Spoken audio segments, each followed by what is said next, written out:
Good morning, ladies and gentlemen. How many were here yesterday or were somewhere else at the time? Got you. How many were not here yesterday? Not here yesterday. Okay, a few of us. A little bit of review. We're trying to show that Christianity is true, and you have to answer 4 questions in the affirmative to say that Christianity is true. Does truth exist? Does God exist? Are miracles possible? And is the New Testament true? Is it reliable? We saw yesterday that, of course, truth does exist. If it doesn't exist, then obviously atheism can't be true either. And we pointed out that if someone were to ever say to you, there is no truth, you should ask that person a question. What should the question be? Is that true? Of course there's truth. It's self-defeating to say there isn't. Right now we're trying to see, is it true that God exists? And we need to define our terms when we're talking about God. We're going to here talk about a theistic God. What's a theistic God? A theistic God is a being who's beyond the world, who created and sustains the world. A theistic God is like a painter is to a painting. Michelangelo paints the painting. His attributes are expressed in the painting, but Michelangelo is not the painting. Or a better analogy might be a theistic God is to music, or I should say a theistic God is to the universe and to creation what a band is to music. Once the band stops playing, like we just saw, the music is over. If God were to take his hands away from his creation, which includes the universe and you, we would be over. So God isn't just a creator cause, he's a sustaining cause. Now, what evidence do we have that a God like this exists?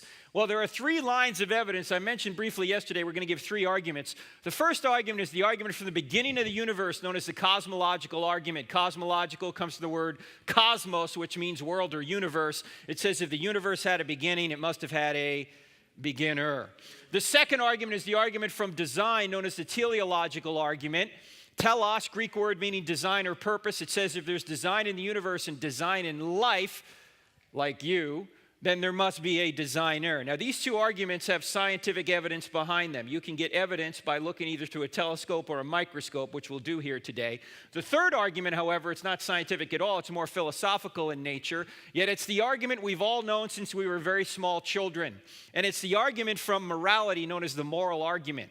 It says if there's one thing morally wrong out there, like it's wrong to torture babies for fun, or it's wrong to murder 6 million people in a Holocaust, then there has to be a God. Why? Because if there is no God, that's just your opinion against, say, Hitler's opinion. You see, if there's no standard beyond humanity, no unchanging, moral, authoritative standard beyond humanity, then everything's a matter of opinion. Well, we all know that there are certain things that are objectively morally wrong. If that's the case, there must be a standard of moral rightness, and that's what we mean by God's nature. But let's start right here with the beginning argument. The argument from what some say is the big... Now, some Christians go, Frank, we're Christians here. We don't believe in the Big Bang. You guys don't believe in the Big Bang? I believe in the Big Bang. I just know who banged it. You see, in fact, the evidence for the Big Bang is quite good. You even have atheistic scientists like Stephen Hawking saying almost everyone now believes that the universe and time itself had a beginning at the Big Bang. Now, Hawking tries to come up with another explanation for why the universe exploded into being out of nothing. I think he fails, but he admits the data. What's the data? That space, time, and matter had a beginning out of nothing.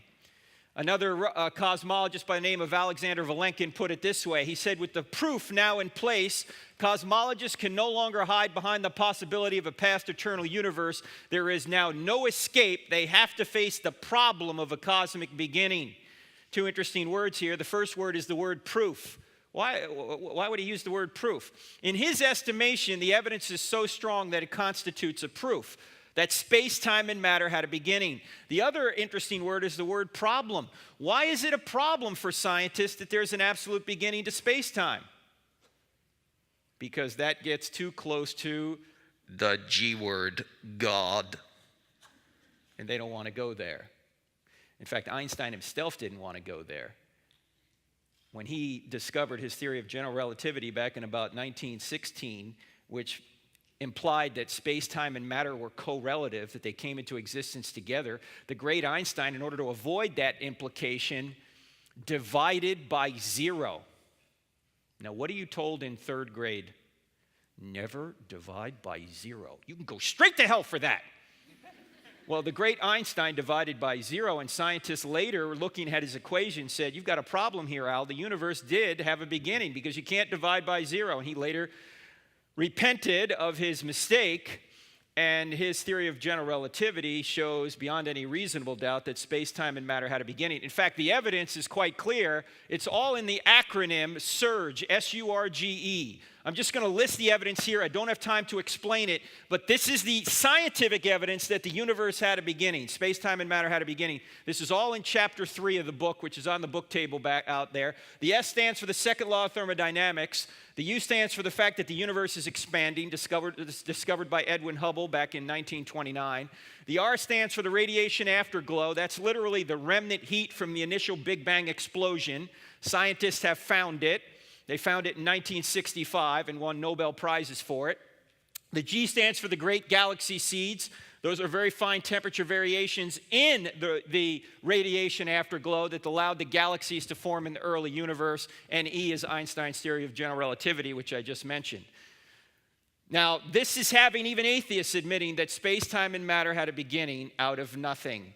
In fact, so much so that this man, Robert Jastrow, who was an agnostic astronomer, who sat in the same chair Edwin Hubble sat in at the Mount Wilson Observatory in Pasadena, California, until he died about 5 years ago. Jastrow did. This gentleman wrote a book in 1978 called God and the Astronomers. On page 1 of his book, he says, I'm an agnostic on religious matters. In other words, he says, look, I don't know whether God exists or not. But here's what he writes on page 14. The astronomical evidence leads to a biblical view of the origin of the world. The essential elements in the astronomical and biblical accounts of Genesis are the same. He then went on to say this in an interview. And by the way, this is an actual picture of Saturn from the Hubble Space Telescope. That's Saturn in infrared. That's not a painting. That's really Saturn. Here's what Jastrow, the agnostic, said. He said, astronomers now found they've painted themselves into a corner because they have proven by their own methods that the world began abruptly in an act of creation to which you can trace the seeds of every star, every planet, every living thing in this cosmos and on the earth. And they have found that all this has happened as a product of forces they cannot hope to discover. That there are what I or anyone would call supernatural forces at work is now, I think, a scientifically proven fact. Wait. Why would an agnostic say it's scientifically proven that space, time, and matter had a beginning, that supernatural forces are at work? Why couldn't nature have created the universe? Because there was no nature. Nature's the effect. It can't be the cause. There was nothing, no space, no matter, no time, and then everything came into existence out of nothing. What is nothing? Aristotle had a good definition of nothing. He said nothing is what rocks dream about. That's nothing. No space, no matter, no time. Now, it wasn't just Jastrow who said these kind of things. Every one of these gentlemen won Nobel Prizes in physics for discovering that the universe had a beginning. They helped discover some of the surge evidence I just mentioned. The first is Arno Penzias. He put it this way. He said, the best data we have concerning the Big Bang are exactly what I would have predicted had I had nothing to go on but the 5 books of Moses, the Psalms, and the Bible as a whole. His colleague, Robert Wilson, said, certainly there was something that set it all off. I can't think of a better theory of the origin of the universe to match Genesis. George Smoot, who taught at UCal Berkeley and helped discover some of the evidence that the universe had a beginning, put it this way. He said, there's no doubt that a parallel exists between the Big Bang as an event and the Christian notion of creation from nothing. Again, it's not controversial that space, time, and matter had a beginning out of nothing. What's controversial is what caused it. So we've got 2 possibilities here.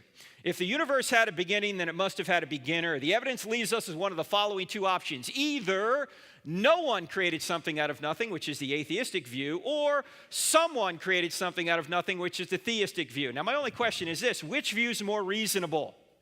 That no one created something out of nothing, or that someone created something out of nothing?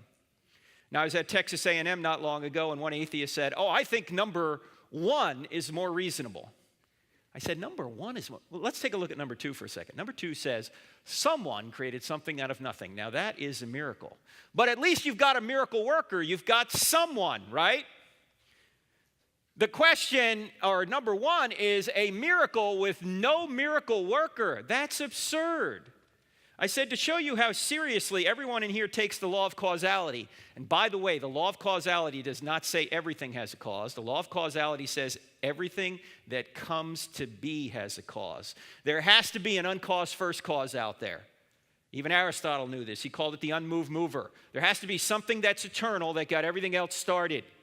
I said to the audience that night, I said, to show you how seriously you all take the law of causality, that everything that comes to be has a cause. There is nobody sitting in this room right now that as you sit here, you are worried that a hippopotamus has appeared out of nothing, by nothing, in your dorm room and is currently defecating on the carpet, right? You don't worry about those things. Things don't pop into existence out of nothing without a cause. And if they did, why doesn't everything pop into existence without a cause? Why don't Mercedes-Benzes and MacBook Pro computers pop into existence out of nothing without a cause? Could have saved me a lot of dough if they would, right? Things don't come into existence without a cause. In fact, here's a good question to ask an atheist. If there is no God, why is there something rather than nothing at all? Or if there is no God, why does anything exist? If the atheist tries to say, well, the universe has always existed, therefore it doesn't need a cause, you can show them the evidence that it in fact does have a beginning, or it did have a beginning, the surge evidence. That's all in chapter 3 of the book. The point here is that something outside the universe created it. If space, matter, and time had a beginning, the cause must transcend space, matter, and time. In other words, the cause must be spaceless, timeless, and immaterial, and also obviously quite powerful to create the universe out of nothing. When you think of a spaceless, timeless, immaterial, powerful cause, who do you think of? That's what we mean by God. Now, some will say, well, who made God, right? That's the question. Well, again, there can't be an infinite regress of causes. There has to be an uncaused first cause starting point. If the cause of the universe is timeless, in other words, if you're eternal, do you have a cause?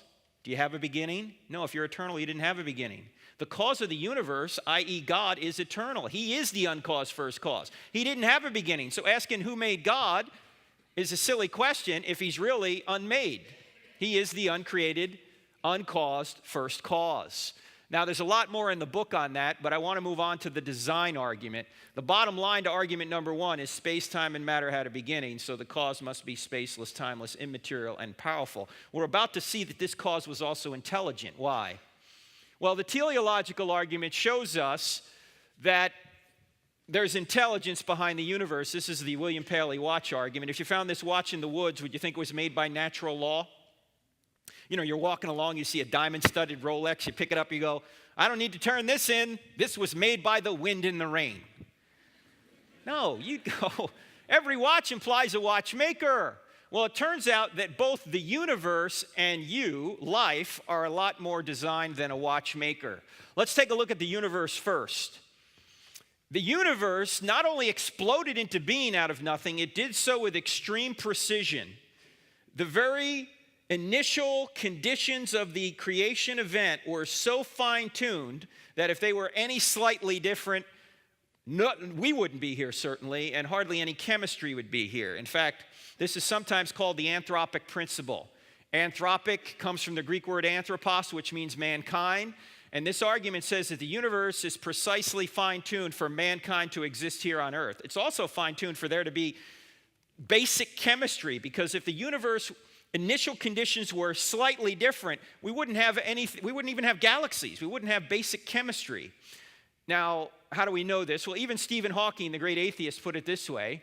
He said if the expansion rate of the universe was different by 1 part in 1,000 million, a second after the Big Bang, the universe would have collapsed back on itself or never developed galaxies. Change the expansion rate, that infinitesimal amount, we are not here. Now, you can't use some kind of cosmic evolutionary argument for this. Why? Because these are initial conditions. Somebody just put those in at the very beginning, this expansion rate. Also, the gravitational force is precisely fine-tuned. It's precisely fine-tuned to 1 in 10 to the 40 precision. Now, what's 1 in 10 to the 40 precision? That's 1 part in 1 with 40 zeros following it. You say, Frank, I can't get my head around that. I know, neither can I. Let me give you an illustration. Take a tape measure and stretch it across the entire known universe. By the way, that's a long way. Set the gravitational mark at a particular inch mark on that tape measure, the gravitational force, I mean. Set it at a particular inch mark. Now, I realize gravity is not measured in inches. This is just to give you a scale idea in your mind. If you were to move the strength of gravity 1 inch in either direction, in other words, if it were different, by 1 inch across the entire known universe, that scale, we wouldn't be here. That's how highly fine-tuned the universe is. Now, there's only 3 possible explanations for that value being right there. The first is physical necessity. It had to be there. No, it didn't have to be there. It could have been here, it could have been there, it could have been 10,000 miles that way. The second is chance. It just so happened to fall there by accident. I don't have enough faith to believe that. By the way, chance is not a cause. When people say things happen by chance, what they're basically saying is things are happening by what we don't know about. It's ignorance. Chance is a word we use to cover our ignorance, but it's not a cause. It's just a word we use to cover our ignorance. The third possibility is design. Somebody put it there. That seems to be the best explanation. In fact, our universe is highly fine-tuned, and our solar system seems to be designed just so we could live here. Where are we in the solar system? There we are, third rock from the sun, right? If we were just a little bit closer to or a little bit further away, we wouldn't be here. A little bit closer to, we'd burn up. A little bit further away, we'd freeze. We are what scientists call the Goldilocks zone. It is not too hot. It is not too cold. It is just right. The axial tilt, 23.5 degrees. Change that slightly, we don't exist. Earth rotation, 24 hours. Change that slightly, we don't exist. The size and distance of the moon from us, change that slightly, we don't exist. In fact, if Jupiter was not in its current orbit right there, we wouldn't be here. Why not?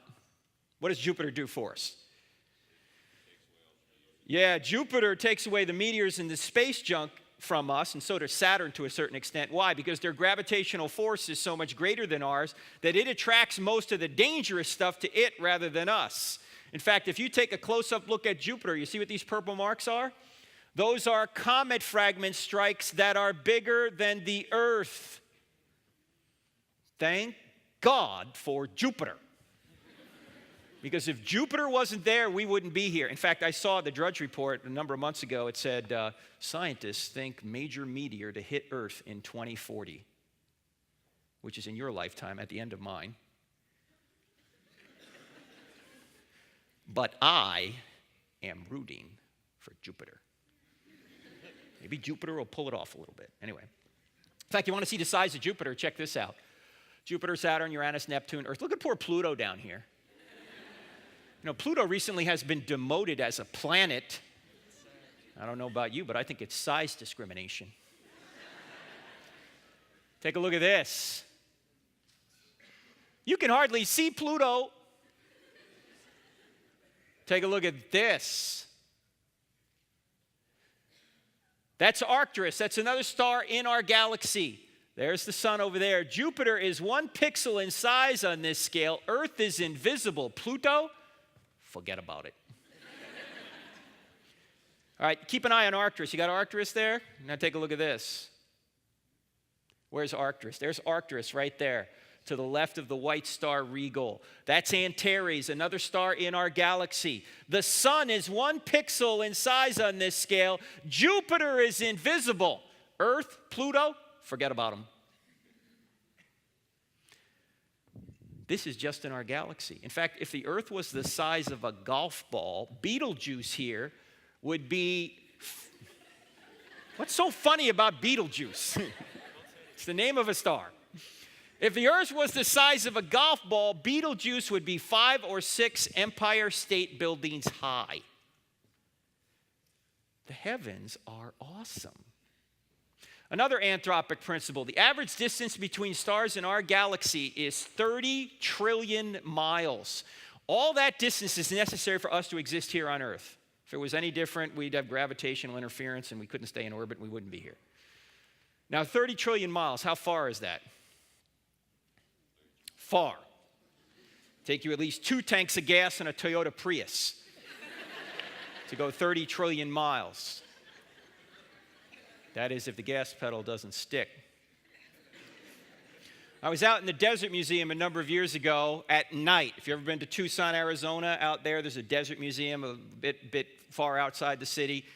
And on a clear night, when you're out there in the desert, no city lights, you can really see quite a ways. You can see thousands of stars out there in the sky. And the guide we had out there said, you know, it's so clear tonight, if we look up at 9:03, we're going to see the space shuttle in orbit.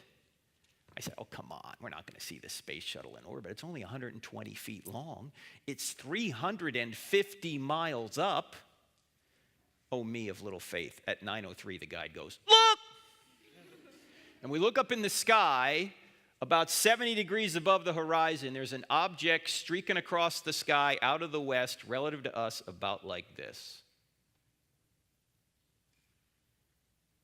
I mean, it's really cooking. When it got right about here, it disappeared. I don't know whether Scotty beamed it up or what.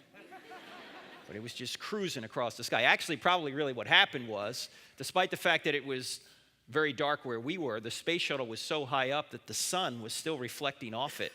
And when it got out of range of the sun, then we couldn't see it anymore. Now, when the space shuttle is in orbit, the space shuttle is traveling at about 18,000 miles an hour. That's 5 miles per second. You got trouble getting to school in the morning? Take the space shuttle, right? You'll be 5 miles a second. Think about that. Well, I did a little calculation to try and figure out how long would it take us if we could get in the space shuttle and go from our star, the sun, to another star in our galaxy an average distance away, 30 trillion miles. How long would it take us to go 30 trillion miles at 5 miles a second? How long do you think it would take us? Anyone? 10 years. 20 years. Do I hear 30? 30. I hear 30. It would take us 201,450 years. That means if we got in the space shuttle at the time of Christ and started traveling from our star, the sun, to another star in our galaxy, an average distance away, we'd be less than 1/100th of the way there right now. And we're going to explore space. No, we're not. We're not going anywhere in space. Who'd like to go to the next nearest star? We'll go. Get in, kids. Are we almost there yet, Dad? Another 200,000 years. Play some more Xbox. That's just between 2 stars in our galaxy. That's not between galaxies. That's just inside of our galaxy. And how many stars are out there? Estimates say the number of stars that are out there are about equivalent to the number of grains of sand on all the beaches on all the earth. In fact, you see this picture on the left? That's from the ground. You see that square right there? That's this square from the Hubble Space Telescope. Those are stars, galaxies, heavenly bodies. The heavens are awesome. February 1st, 2003, President Bush goes into the East Room in the White House. It's Saturday morning, 9 a.m. They turn the TV camera on. Every major network carries his address. 9 in the morning on a Saturday? Why? The president looks in the camera and says, my fellow Americans, this morning our country experienced a great tragedy. Upon re-entry into the atmosphere, the space shuttle Columbia burned up in the skies over Texas. There are no survivors. The Columbia is lost. The president then went on to quote from Isaiah chapter 40, beginning in verse 25. Why Isaiah chapter 40? Because in Isaiah chapter 40, God is speaking. And what does God say? To whom will you compare me, or who is who is my equal, says the Holy One. In other words, if you want a comparison, here it is. Lift your eyes and look to the heavens. Who created all these stars and named them one by one? Because of his great power and mighty strength, not one of them is missing. president looked back in the camera and said, the same God that created and named all those stars is the same God that created and knows the names of the 7 astronauts who perished today. While they did not return safely home to us, we can all now pray they've all returned safely home.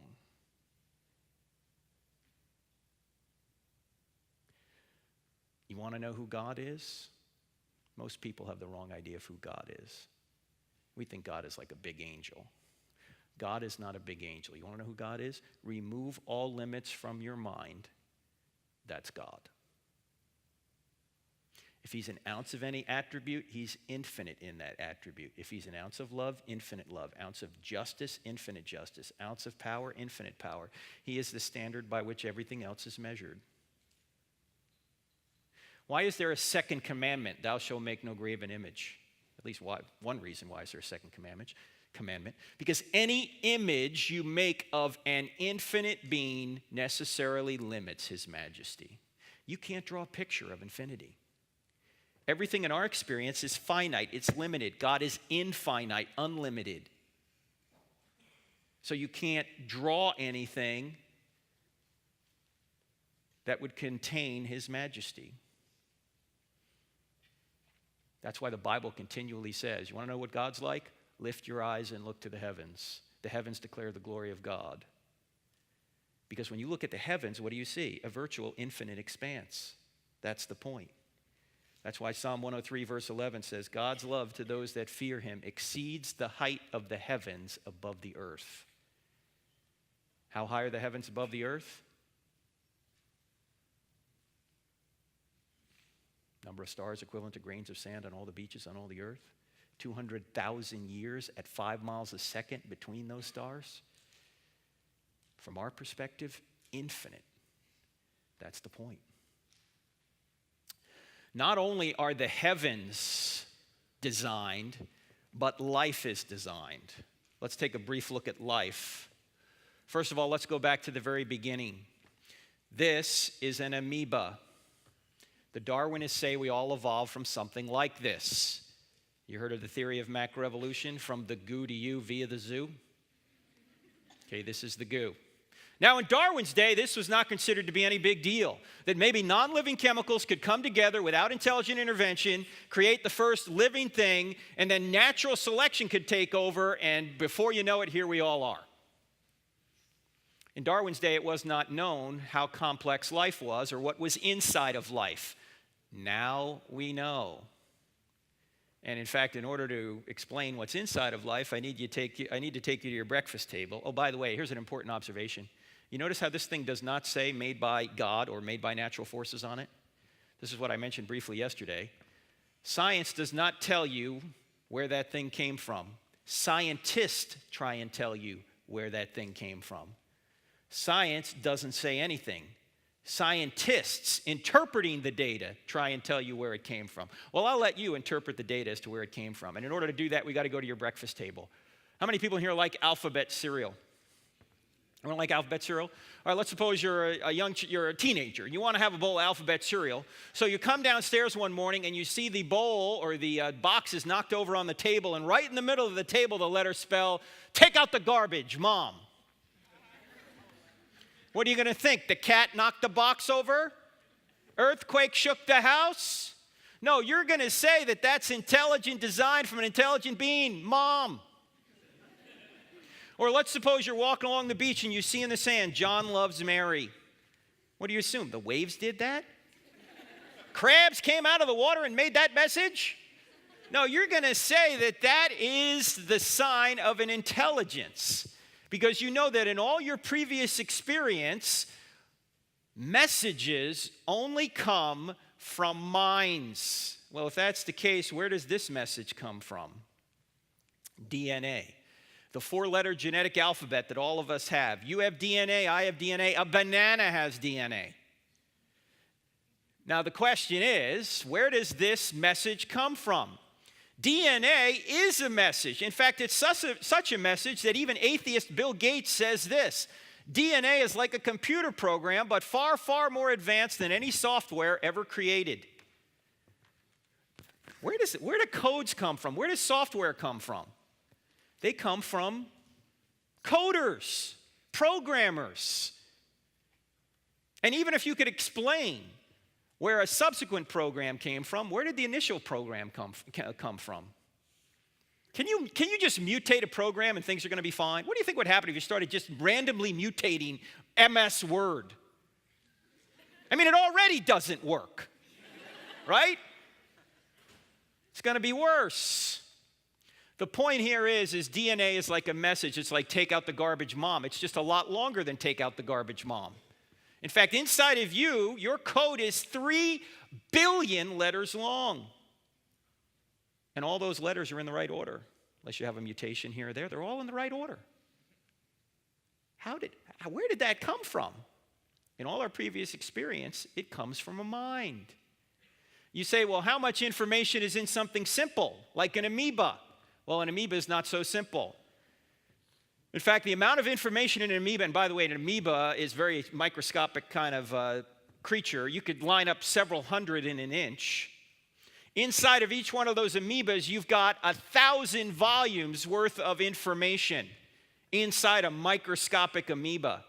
1,000 volumes. Now, to believe that resulted by natural forces is like believing that the Missouri Baptist University Library resulted from an explosion in a printing shop. You see, I don't have enough faith to believe that. The first life seems to require an intelligent cause. You say, Frank, how do you know this? You're not a biologist. Who told you this? No Christian told me this. You know who told me that there's this much information in an amoeba? Richard Dawkins, the most famous atheist in the world today. In his book, The Blind Watchmaker, he admits that there's this much information in an amoeba. You say, wait, Frank, this is just a God of the gaps argument. What's a God of the gaps argument? You're saying that God did this. You're plugging the gap in your knowledge with God. Later on, we're going to find a natural cause did it, and then you're going to look real stupid for plugging God into the gap in your knowledge. This is not a God of the gaps argument. Why not? Because we're not arguing from what we don't know, we're arguing from what we do know. It's not just that we lack a natural explanation for 1,000 volumes of an encyclopedia. It's that 1,000 volumes of an encyclopedia is positive, empirically verifiable evidence for an intelligent being. When you see take out the garbage mom on your breakfast table, you don't just lack a natural explanation. There's not just a gap in your knowledge. You go, that's positive information for mom. So we're not arguing from what we don't know, we're arguing from what we do know. Oh, there we are. Let's talk about you for a few minutes. This was you in the womb at 11 weeks. We were all there at one point. Question, is this animal, mineral, vegetable, or human? Yeah, this is a human. In fact, let's go back to the very beginning. Let's go back to when your mother and your father got together.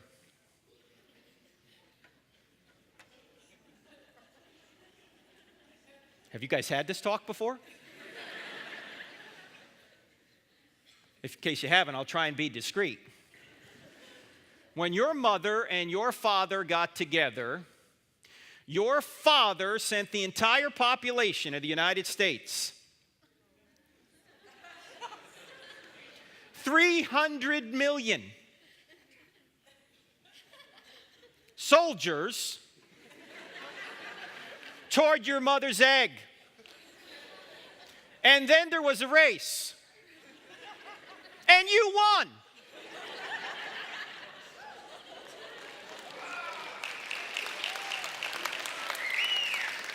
Don't let anyone ever tell you you're not special. You beat out 300 million others. You have blown away anything Michael Phelps has done. Now, seeing some of you limp in here earlier makes it hard for me to believe you were the fastest soldier in the gene pool. But you were. You beat 300 million others. Now, your soldier was 20 to 30 times smaller than a grain of salt, yet it contained half of the genetic information that makes you you. And your mother's egg was about the size of a period at the end of a sentence in an average book, and it contained the other half of the genetic information that makes you you. And when your soldier and your egg came together, a new 100% genetic human being was created. You know, you have not received any more genetic information from that point till right now. That genetic information just multiplied itself. It's the same genetic information you began with. In fact, there's only 4 things separating you from adulthood: time, air, water, and food. Those are the same 4 things that separate a 2-year-old from adulthood. Does this have implications on the abortion issue? Yeah, I think it does. We don't kill the 2-year-old. Why do we kill the unborn child in the womb? Genetically, it's the same. You say, well, you know, we can't legislate morality. I got a news flash for you. All laws legislate morality. The only question is whose morality? No extra charge for that, by the way. But from that point till right now, a construction project of astonishing complexity began taking place. Cells began multiplying at a rate of 4,000 cells per second. Brain cells began multiplying at a rate of 100,000 cells per second. For most of you, anyway. Some cells became brain cells. Other cells became lung cells. Other cells became kidney cells. How did they know how to do this? Nobody knows. Some cells went so far across you to become what they needed to become that it would be equivalent to you today walking across the United States alone. And that construction project continues to this day. You just made 4 million new red blood cells. You just made another 4 million new red blood cells. You just made another 4 million new red blood cells. Knock it off. How do you know how to do this? I don't have enough faith to believe there's not intelligence behind life. There's intelligence behind the first life, and there's intelligence behind you right now. Something is sustaining you right now. That's what we mean by a sustaining cause. That's what we mean by God. Now, there's more in the book on that argument, the teleological argument, but when we come back tomorrow, we're going to talk about the moral argument. Then we're going to see if miracles are possible and spend some time on the New Testament and therefore the whole Bible. Tonight, we're going to be talking about correct, not politically correct, how same-sex marriage hurts everyone. And there will be time for Q&A. I know that's a controversial topic, so bring your questions or comments tonight. That's going to be probably in the recital hall. If we get too many folks, we'll move it over here, but that's where it's recital hall over here? Okay, that's where it's going to be tonight. And so I'll see you tonight. Thanks for coming.